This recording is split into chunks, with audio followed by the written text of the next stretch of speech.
नमस्कार साथियों, स्वागत है सबका अपना इस YouTube चैनल पर। मस्जिद सीरीज के इस वीडियो में हम लोग देखेंगे मिरर में F और R के बीच रिलेशन को। तो चूँकि हमें पहले से पता होता है कि F बराबर R/2 होता है। F यानी फोकल लेंथ, R यानी रेडियस ऑफ कर्वेचर। तो आप में से जिन लोगों ने भी मस्जिद सीरीज को प्रॉपरली फॉलो किया है उन लोगों को पता होगा, और जिन लोगों ने नहीं किया है लिंक डिस्क्रिप्शन बॉक्स में दे दिया गया है। अभी भी आपके पास समय है, इसमें पूरे VBI टॉपिक्स को कवर कर दिया जाएगा। चलिए देखते हैं इसको कैसे साबित किया जाता है। ऑलरेडी 5 नंबर में इसको पूछने की ज़्यादा संभावना होती है, या कभी कभी इसको 2 नंबर में भी पूछा गया है, अभी तक पूछ लिया गया है। तो कुछ नहीं करना है, जैसे जैसे डायग्राम बनाया जाएगा वैसे वैसे आपको ध्यान से समझना है और प्रोसेस को याद रखना है कि F बराबर R/2 कैसे आया। ऐसे न्यूमेरिकली सॉल्व करने में डेरिवेशन की कोई आवश्यकता नहीं है, लेकिन आप बोर्ड की तैयारी करते हैं तो उसके लिए डेरिवेशन चाहिए ही चाहिए। तो यहाँ पर एक कॉनकेव मिरर लिया गया है, इसको कहा जाएगा पोल और इस लाइन को कहा जाएगा प्रिंसिपल एक्सिस। यहाँ पर होगा F, यहाँ पर होगा C। इन्फिनाइट से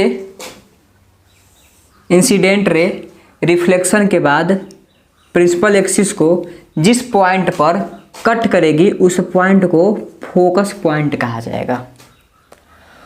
उसके बाद इस लाइन को रेडियस ऑफ कर्वेचर से मिला देना है।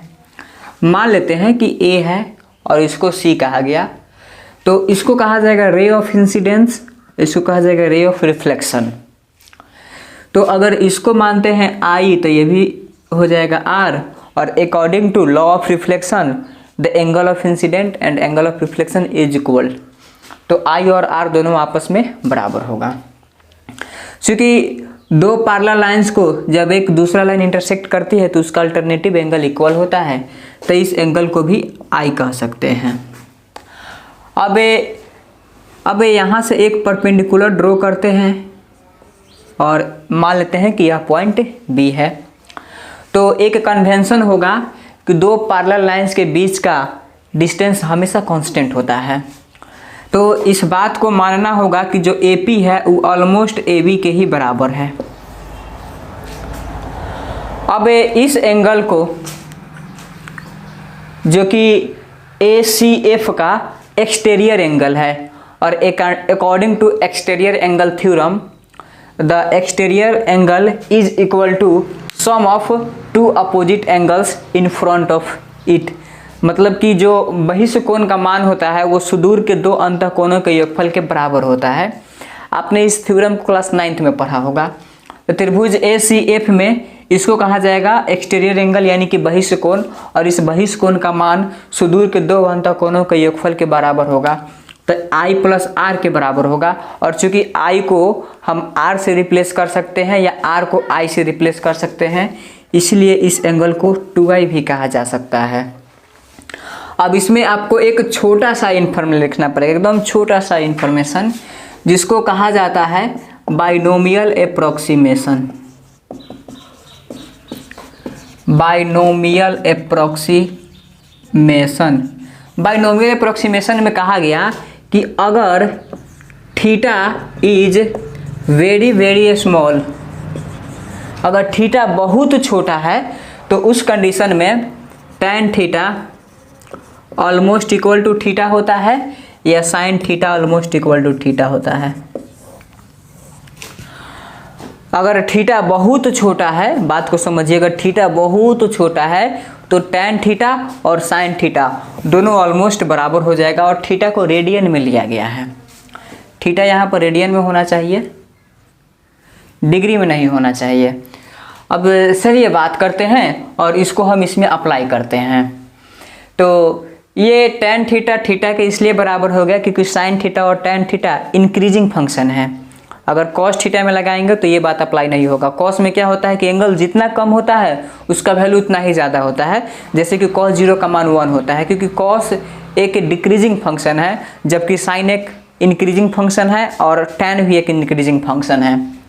तो आइए इसमें एक बार त्रिभुज ABC इन ट्रायंगल ABC, इसमें ABC में tan i का वैल्यू लिखते हैं। tan i बराबर हो जाएगा AB बट्टा BC, और AB को AP कह सकते हैं, अब बट्टा हो जाएगा BC।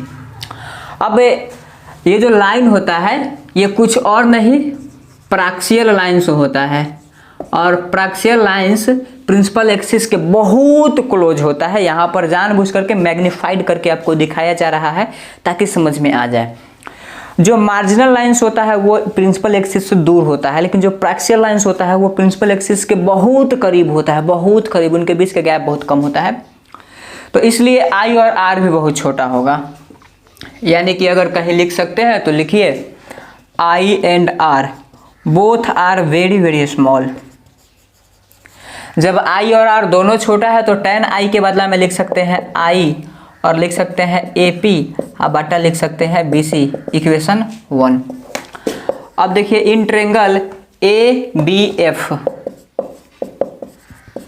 अब इसमें लगाते हैं tan 2i, तो tan 2i बराबर हो जाएगा AB और बट्टा में हो जाएगा BF। चूंकि AB के बदला में हम AP लिख सकते हैं, बट्टा हो जाएगा BF, इक्वेशन 2। इक्वेशन 1 को इक्वेशन 2 से डिवाइड कर दीजिए, तो इक्वेशन 1 में है I, और चूंकि I बहुत छोटा है इसलिए tan 2i भी बहुत छोटा होगा, और tan 2i के बदला में केवल लिख सकते हैं 2i। I के राइट साइड में है AP बट्टा BC और इसके राइट साइड में है AP बट्टा BF, तो BF चल जाएगा ऊपर, AP आ जाएगा नीचे, तो AP से AP हो गया कैंसिल और I से I हो गया कैंसिल। तो बच गया 1/2 बराबर BF बट्टा BC, तो 1/2 बराबर, अब यहाँ से BF को क्या कहेंगे, फोकल लेंथ कहेंगे। BF और यहाँ जो B है ये P के बहुत क्लोज होता है, तो BF हो या PF हो इसको कहा जाएगा फोकल लेंथ, और BC को कहा जाएगा रेडियस ऑफ कर्वेचर। यानी कि यहाँ से आ गया R बराबर 2F, और इसी चीज़ को साबित करना था। तो अगर आप इतना केवल लिख कर जाते हैं, समझ कर जाते हैं, और संजोगवश अगर परीक्षा में 5 नंबर में पूछ देता है तो 5 नंबर आपको मिल जाएंगे। अब पता नहीं मार्केट में टीचर्स लोग इस फॉर्मूला को वही मेथड से प्रूव करवाते हैं जो कि मैट्रिक के सिलेबस में दिया हुआ है। मैट्रिक का सिलेबस दूसरा होता है। मैं इस चीज़ को बार बार फोकस करता हूँ कि आप यहाँ पर क्या कहिएगा कि एक त्रिभुज है, त्रिभुज के अगर 2 कोण आपस में समद्विभाजित होते हैं तो जो आधार का भुजा का जो अनुपात होता है वो दोनों भुजा के अनुपात के बराबर होता है। उससे इस थ्योरम को साबित करते हैं, जो कि समझिए कि आप केवल शरीर से इंटरमीडिएट होइएगा, बाकी दिमाग से 9th-10th का, ये वाला बात हो जाता है। ऐसा नहीं होना चाहिए। हम कैलकुलस की सहायता से इसको प्रूव करेंगे, बिकॉज 9th-10th में जब बच्चा पढ़ता है तब उसको कैलकुलस का थोड़ा सा भी नॉलेज नहीं होता है, तो फिर वहाँ पर ज्योमेट्री लगाया जाता है। लेकिन अब तो 12th पास हो रहे हैं, 12th पास हो रहे हैं तो पूरा का पूरा कैलकुलस हमारे सिलेबस में पड़ा हुआ है, तो इसको कैलकुलस से साबित किया जाता है। अब उसके सहायता से आप साबित कीजिएगा तो 2 पन्ना लगेगा, 2.5 पन्ना लगेगा। अब मैं इस बात को दावे के साथ कह सकता हूँ कि पूरा आप यूनिवर्स में खोज लीजिए, R बराबर 2F को साबित करने का यह सबसे आसान तरीका, सबसे सरल तरीका है। तो कोशिश कीजिएगा कि इस चीज़ को आप याद कर ले। ज़्यादा कोई कॉम्प्लिकेटेड मैंने चीज़ का यूज नहीं किया है, क्योंकि कॉम्प्लेक्सिटी दिखाना इट्स नॉट माई नेचर। या कोई भी टीचर हो, हम कितना जानते हैं इससे कोई मतलब नहीं है, आप हमसे कितना सीखते हैं बस इससे मतलब होता है। तो चलिए मिलते हैं नेक्स्ट वीडियो में। जो भी आपका प्रॉब्लम्स होगा आप कमेंट में ज़रूर लिखिएगा। अगर कमेंट में आप लिखते हैं तो नेक्स्ट वीडियो उसी पर आ जाएगा, क्योंकि मंजिल सीरीज है, इसमें VVL टॉपिक्स ही आपको करवाए जाएंगे, ये कोई चैप्टर नहीं चलेगा। तो अगर आपको किसी भी टॉपिक्स में प्रॉब्लम होता है आप कमेंट जरूर कीजिए, उसका रिस्पॉन्स लिया जाएगा। हो सकता है कि उस पर वीडियो भी मिल जाए। तो तब तक अपने पढ़ाई को कंटिन्यू रखिए। All the best.